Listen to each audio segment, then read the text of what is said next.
Hello, ladies and gentlemen, I am the Grand Cat, and today we're going to do the watch party predictions for the Royal Rumble in Indianapolis, which, of course, is the 2025 Royal Rumble. Now, there's only 4 matches on the card, and you can see my predictions already set up below.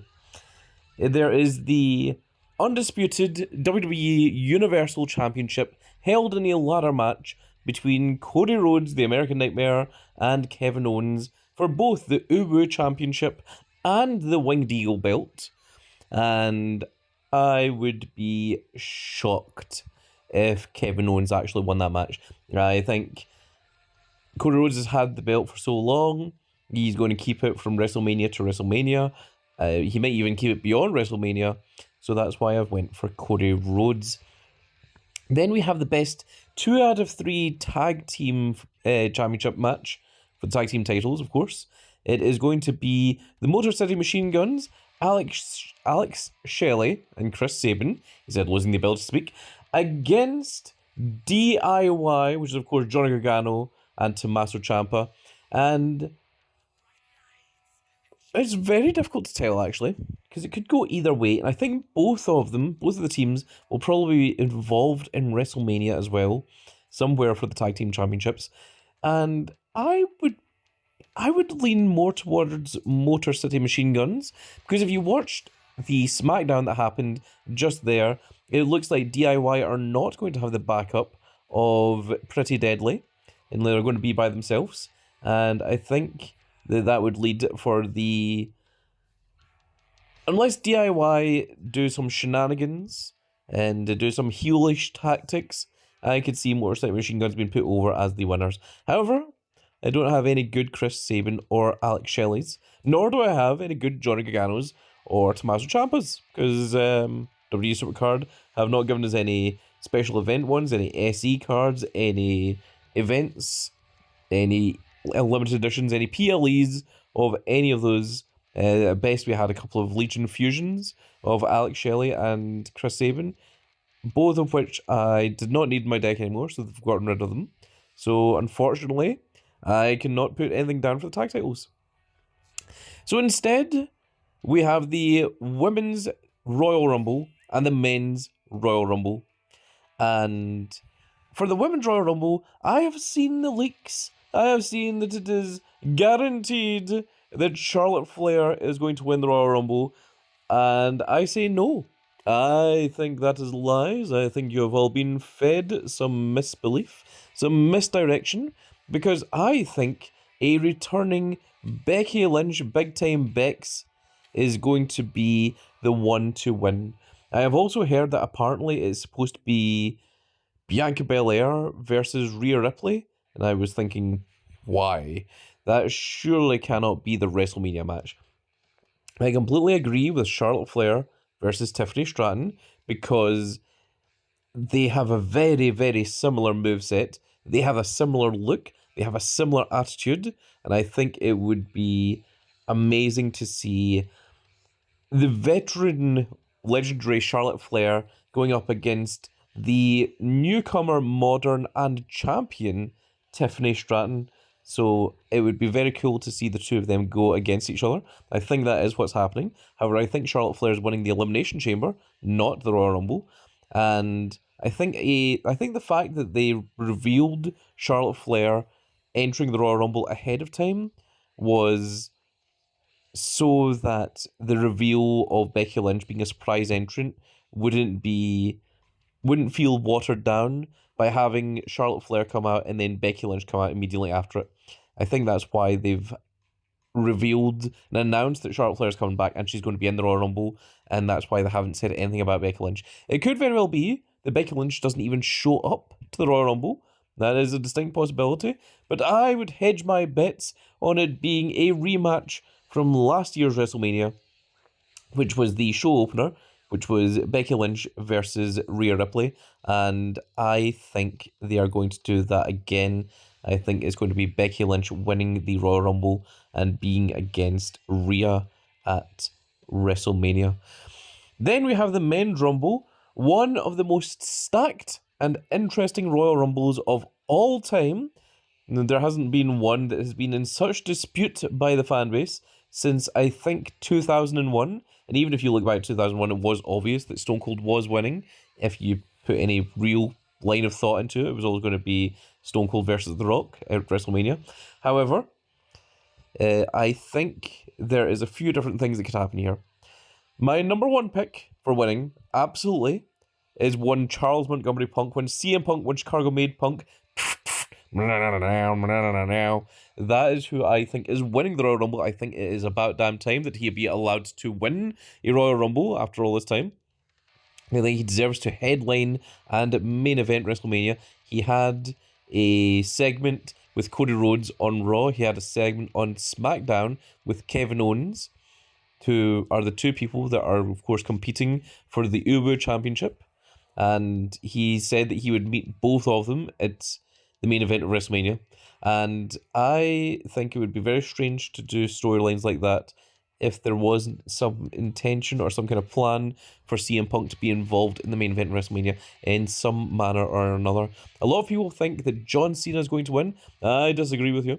I think the story that John Cena is telling is that he's going to enter the Royal Rumble and his dreams will be shattered, but he'll have one last final chance to main event his final WrestleMania by going into the Elimination Chamber and eliminating every single person there and winning that to go on. And I think John Cena is going to face Gunther at WrestleMania because I think CM Punk is going to fight Cody Rhodes. Now, there is a few things there. There's a couple of caveats.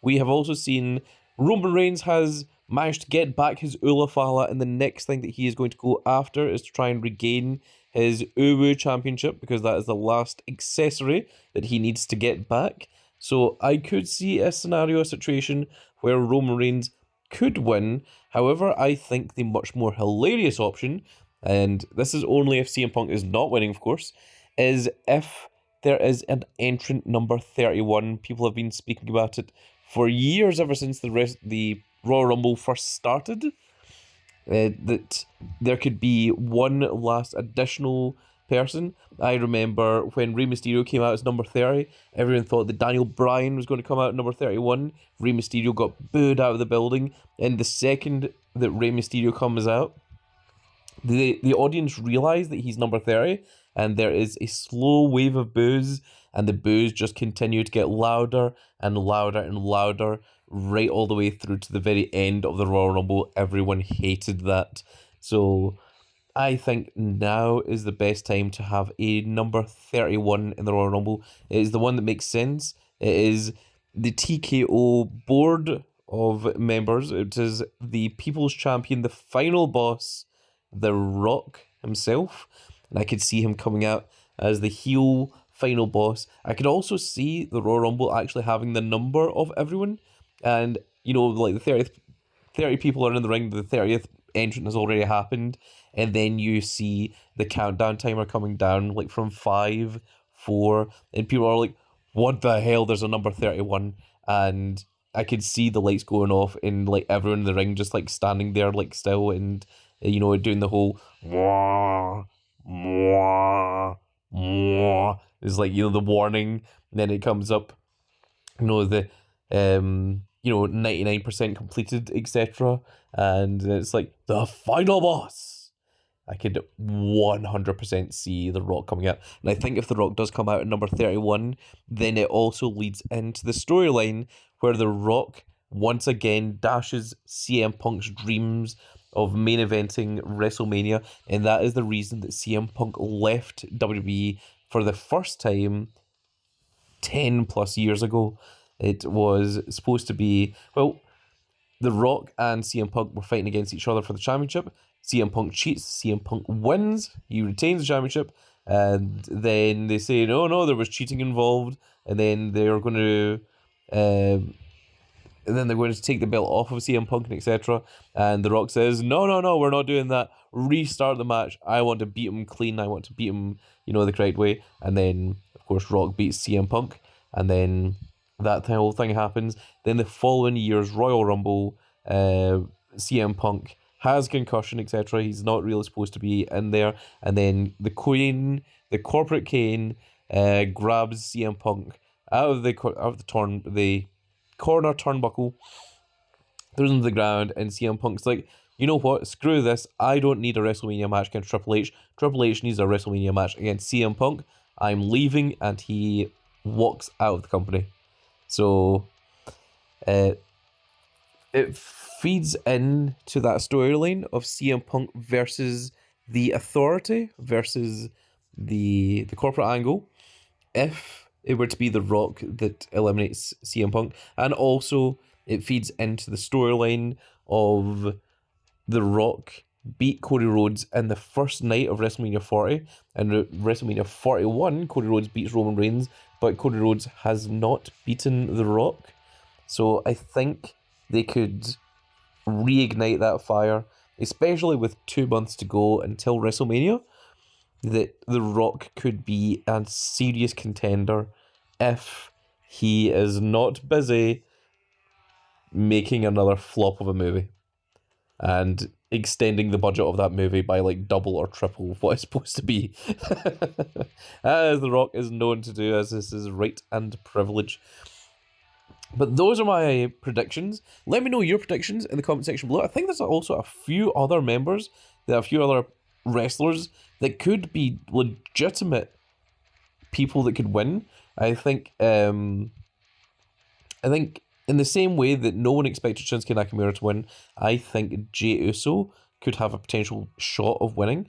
I could also see Kevin Owens being disgruntled at losing the ladder match, entering the Royal Rumble, and being involved that way. I could see Drew McIntyre. I could see Seth Rollins.